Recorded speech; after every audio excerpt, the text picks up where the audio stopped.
welcome to Simis Nadan kitchen. ഇന്ന് ഞാൻ ഉണ്ടാക്കാൻ പോകുന്നത് മുറുക്കാണ്. ഇത് കണക്കത്തെ മുറുക്കാട്ടോ നമ്മൾ ഇന്ന് ഉണ്ടാക്കുന്നത്. ഇത് ഉണ്ടാക്കിയെടുക്കാൻ നല്ല എളുപ്പമാണ്. ദാ ഇതുപോലെയാണ് ഇരിക്കുന്നത്. നല്ല മുരുമുരാ നല്ല മുറുക്ക്. അപ്പോൾ ഇതെങ്ങനെയാണ് ഉണ്ടാക്കുന്നത് നോക്കാം. ഇതിനായിട്ട് 1/2 കപ്പ് ഉഴുന്നുപൊടി, 1 കപ്പ് അരിപ്പൊടി, കുറച്ച് ഉപ്പ് ഇതുകൂടെ ചേർത്തിട്ട് ഇത് നന്നായിട്ടൊന്ന് ഇളക്കി കൊടുക്കാം. ഇനി ഇതിലേക്ക് 1/4 ടീസ്പൂൺ മഞ്ഞൾപ്പൊടി, 1 ടീസ്പൂൺ മുളക് പൊടി, 1/2 ടീസ്പൂൺ കായപ്പൊടി. ഇനി ഇതെല്ലാം കൂടെ നന്നായിട്ടൊന്ന് മിക്സ് ചെയ്യാം. അപ്പോൾ എല്ലാ പൊടികളും കൂടെ ഒരുമിച്ച് ഒരുപോലെ ആകണം. ഇത് കണക്കെ. ഇനി ഇതിലേക്ക് 1 ടീസ്പൂൺ ബട്ടർ ചേർക്കാം. ബട്ടർ ഇല്ലാന്നുണ്ടെങ്കിൽ നെയ്യ് ചേർത്താലും മതി, അല്ലെങ്കിൽ എണ്ണ ചേർത്താലും മതി കേട്ടോ. ഇനി ഇത് നന്നായിട്ടൊന്ന് യോജിപ്പിക്കണം. അതിന് ശേഷം വേണം നമുക്ക് ഇതിൻ്റെ അകത്ത് വെള്ളം ഒഴിച്ചിട്ട് ഒന്ന് നന്നായിട്ട് കുഴച്ചെടുക്കാനായിട്ട്. അപ്പോൾ ബട്ടർ പൊടിയിൽ എല്ലായിടത്തും ചേരുന്ന രീതിയിൽ ഒന്ന് കുഴച്ചെടുക്കാം. ഇതിപ്പോൾ നന്നായിട്ട് ബട്ടർ എല്ലാ വശത്തും ആയിട്ടുണ്ട്. ഇനി ഇതിലേക്ക് നമുക്ക് വെള്ളം ഒഴിച്ചിട്ടൊന്ന് കുഴച്ചെടുക്കണം. അപ്പോൾ ഇതിൻ്റെ അകത്ത് ഒഴിക്കുന്ന വെള്ളം ചെറു ചൂടുവെള്ളമാണ്. നമ്മൾ ലുക്വാം വാട്ടർ എന്ന് പറയത്തില്ലേ, അതാണ് ഇതിൻ്റെ അകത്ത് ഒഴിക്കേണ്ടത്. അപ്പോൾ ഞാൻ വെള്ളം ഒഴിച്ചിട്ട് ലാസ്റ്റ് ഞാൻ പറയാം എത്ര വെള്ളം ഒഴിച്ചു എന്നുള്ളത് കേട്ടോ. ഇച്ചിരി വെള്ളം ഒഴിച്ചിട്ട് കുഴച്ച് കൊടുക്കാം. അപ്പോൾ ഇതിന് തിളച്ച വെള്ളത്തിൻ്റെ ഒന്നും ആവശ്യമില്ല. ഇത് കുഴയ്ക്കുമ്പോൾ ഇടിയപ്പത്തിനൊക്കെ കുഴയ്ക്കുന്ന കണക്കാണ് കുഴച്ചെടുക്കേണ്ടത്.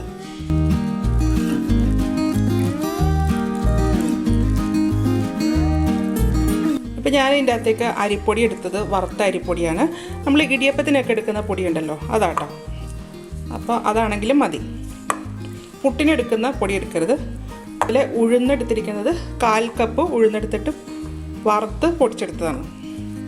ഇപ്പോൾ ദാ ഈ മാവ് ഇതുപോലെ കുഴച്ചെടുത്തിട്ടുണ്ട് കേട്ടോ. അപ്പോൾ ഞാൻ ഇതിലേക്ക് യൂസ് ചെയ്തിരിക്കുന്ന വെള്ളത്തിൻ്റെ അളവെന്ന് പറഞ്ഞു കഴിഞ്ഞാൽ 1 കപ്പ് വെള്ളം എടുത്തു. 1 കപ്പ് വെള്ളം എടുത്തിട്ട് അതിൽ നിന്ന് 3 ടേബിൾ സ്പൂൺ വെള്ളം മാറ്റി, എന്നിട്ട് ബാക്കി ഫുള്ള് വെള്ളം ഇതിനകത്തേക്ക് ഒഴിച്ചു കേട്ടോ. അപ്പോൾ ദാ ഇതുപോലെയാണ് മാവിരിക്കുന്നത്. ഇതുപോലെ ഇങ്ങനെ വിരൽ വെച്ച് പ്രസ് ചെയ്യുമ്പോൾ ഇതുപോലെ ആകണം. ശരിക്കും ഇടിയപ്പത്തിൻ്റെ മാവ് കുഴയ്ക്കുന്ന പോലെ തന്നെ. ഇതിലേക്ക് ഞാൻ 1/2 ടീസ്പൂൺ എള്ള് കൂടെ ചേർക്കുന്നുണ്ട്. അപ്പോൾ ആ എള്ളും കൂടെ കിടക്കുമ്പോൾ കാണാനൊരു ഭംഗിയായിരിക്കും. ആ എള്ളും കൂടെ ചേർത്തിട്ട് ഒന്ന് നന്നായിട്ടൊന്ന് മിക്സ് ചെയ്തെടുക്കാം. ഇപ്പോൾ ഇതിൽ ഞാൻ കായം ചേർത്തതിന് പകരം അയമോദകം വേണമെങ്കിൽ ചേർക്കാം കേട്ടോ. എള്ള് ഒരുപാട് ചേർക്കേണ്ട ആവശ്യമൊന്നുമില്ല, കുറച്ച് ഒരു 1/2 ടീസ്പൂണൊക്കെ മതിയാവും. ഇതുപോലെയാണ് വരേണ്ടത്. എന്നിട്ട് അവിടെ ഇവിടെയൊക്കെ മാത്രം കിടന്നു വെച്ചാൽ മതി. ഒരുപാടായി കഴിഞ്ഞാൽ ഫുൾ കറുപ്പ് കളറായിരിക്കും.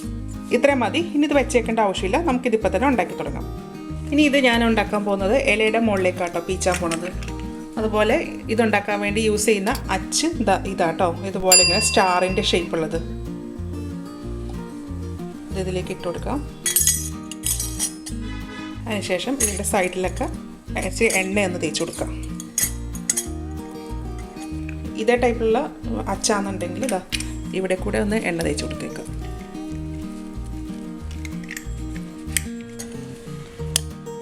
മാവിട്ട് കൊടുക്കാം.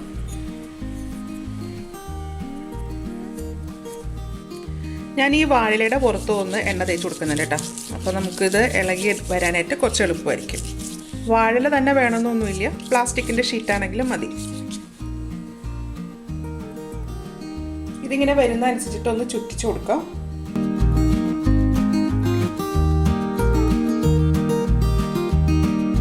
നമുക്ക് നുറുക്കിന് എത്ര വലിപ്പം വേണമെന്ന് വെച്ചാൽ അതനുസരിച്ചിട്ട് അവിടെ വെച്ച് നിർത്താം. എന്നിട്ട് ഇതിങ്ങോട്ടേക്ക് ജോയിൻ ചെയ്ത് കൊടുക്കാം. ഇതുപോലെ ഇത് ചുറ്റിക്കാൻ അത്ര ബുദ്ധിമുട്ടൊന്നുമില്ല കേട്ടോ. നല്ല പെട്ടെന്ന് തന്നെ ഇത് നിർത്തുന്നു വരും.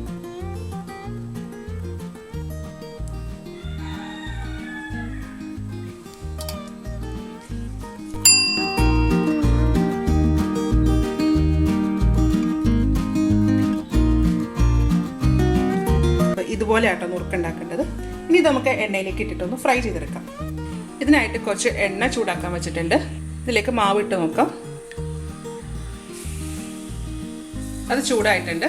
ഇതിലേക്ക് നമ്മൾ ഉണ്ടാക്കി വെച്ചിരിക്കുന്ന നുറുക്ക് ഇട്ട് കൊടുക്കാം.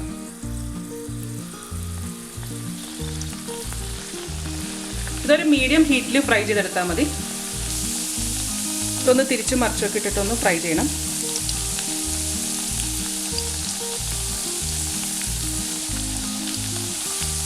ഇതൊരു ചെറിയ ഗോൾഡൻ യെല്ലോ ആകുമ്പോഴത്തേക്കും ഇതിൽ നിന്ന് കോരിയെടുക്കാം. അപ്പോൾ ഇതായിട്ടുണ്ട്. ഇനി ഇത് മാറ്റാം. അതുപോലെ നമുക്ക് ഇളക്കുമ്പോൾ തന്നെ മനസ്സിലാവും ഒരു ചെറുതായിട്ട് ഇങ്ങനെ കിലുങ്ങുന്ന പോലെ, ഒരു ക്രിസ്പി ആയിട്ടിരിക്കുന്ന പോലെ നമുക്ക് തോന്നും. അന്നേരത്തേക്ക് ഇതെടുക്കാം. ഇതുപോലെ നമുക്ക് എല്ലാം വറുത്തെടുക്കാം. ഇപ്പോൾ ഇതാ നമ്മുടെ നുറുക്കെല്ലാം ഞാൻ വറുത്തെടുത്തിട്ട് ഇതാ ഇതുപോലെയാണ് ഇരിക്കുന്നത്. എല്ലാം മുരുമുരാന്നുള്ള നുറുക്കാണ്. ഇതുപോലെ. അപ്പോൾ ഇതുപോലെ എല്ലാവരും ഒന്ന് ഉണ്ടാക്കി നോക്കുക. ഉണ്ടാക്കി നോക്കിയിട്ട് ഇതിൻ്റെ അഭിപ്രായം എൻ്റെ കമൻറ്റ് ബോക്സിൽ ഇടുക. എൻ്റെ ചാനൽ ആദ്യമായിട്ടാണ് കാണുന്നതെങ്കിൽ സബ്സ്ക്രൈബ് ചെയ്യുക. വീഡിയോ ഇഷ്ടമായെന്നുണ്ടെങ്കിൽ ലൈക്ക് ചെയ്യുക, ഷെയർ ചെയ്യുക. അപ്പോൾ ഇനി അടുത്ത ദിവസം അടുത്ത റെസിപ്പി ആയിട്ട് കാണാം. Thank you.